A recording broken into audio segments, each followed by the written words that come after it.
ओम नमः शिवाय भक्तगण, कैसे हैं आप सब। कमेंट बॉक्स में हर हर महादेव लिखना ना भूलिएगा। 2024 में सावन मास कब से आरंभ है, सावन सोमवार लिस्ट, और साथ में हम जानेंगे कि सावन में हम कौन कौन से धार्मिक कार्य जैसे विवाह, सगाई, गृह प्रवेश, मुंडन संस्कार इत्यादि कर सकते हैं या फिर नहीं कर सकते हैं।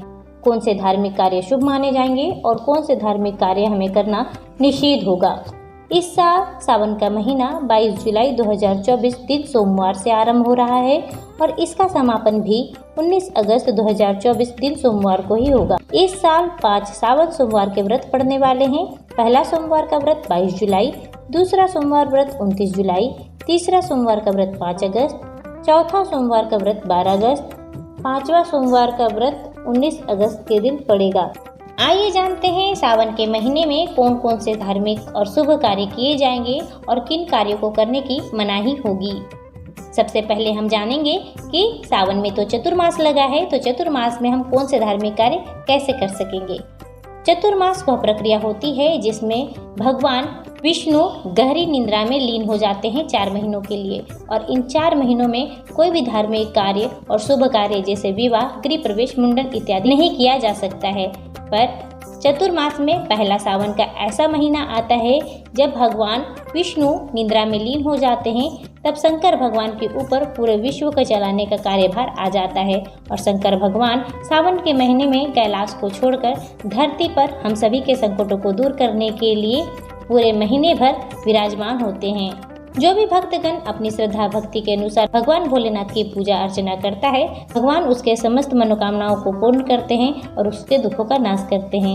आइए जानते हैं सावन में चतुर्मास लगने के बाद भी कौन कौन से शुभ और धार्मिक कार्य किए जाएंगे और किन कार्य को करने की मनाही होगी।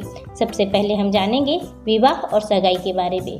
तो सावन में विवाह और सगाई जैसे मांगलिक कार्य नहीं किए जाते हैं। अब जानते हैं गृह प्रवेश के लिए।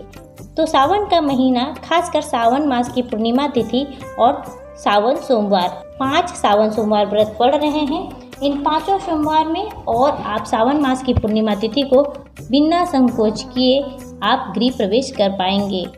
अब जानते हैं द्विरागमन संस्कार की। तो द्विरागमन संस्कार के लिए भी मनाही रहेगी सावन के महीने में। आप 2024 सावन के महीने में जनेऊ संस्कार कर सकते हैं। अगर आप नया दुकान खोलना चाहते हैं तो दुकान खोल सकते हैं। नया व्यापार आरंभ करना चाहते हैं तो सावन के महीने में व्यापार आरंभ कर सकते हैं। अगर नया वाहन खरीदना चाहते हैं तो आप सावन के महीने में वाहन खरीद सकेंगे। जलाशय खोदना चाहते हैं, विद्या आरंभ संस्कार करना चाहते हैं या फिर शिलान्यास करना चाहते हैं, घर की नींव रखना चाहते हैं, जमीन की पूजा करना चाहते हैं, तो आप बिना संकोच के ही सावन के महीने में इन सभी धार्मिक कार्यों को कर सकते हैं। अब जानते हैं क्या सावन के महीने में मुंडन संस्कार कर सकते हैं। तो सावन के महीने में बाल काटना, नाखून काटना, यहाँ तक कि चमड़े से बनी चीज़ों का यूज करना भी मनाही मानी जाती है।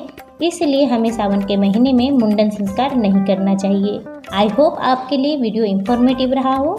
कमेंट बॉक्स में हर हर महादेव जरूर लिखिएगा।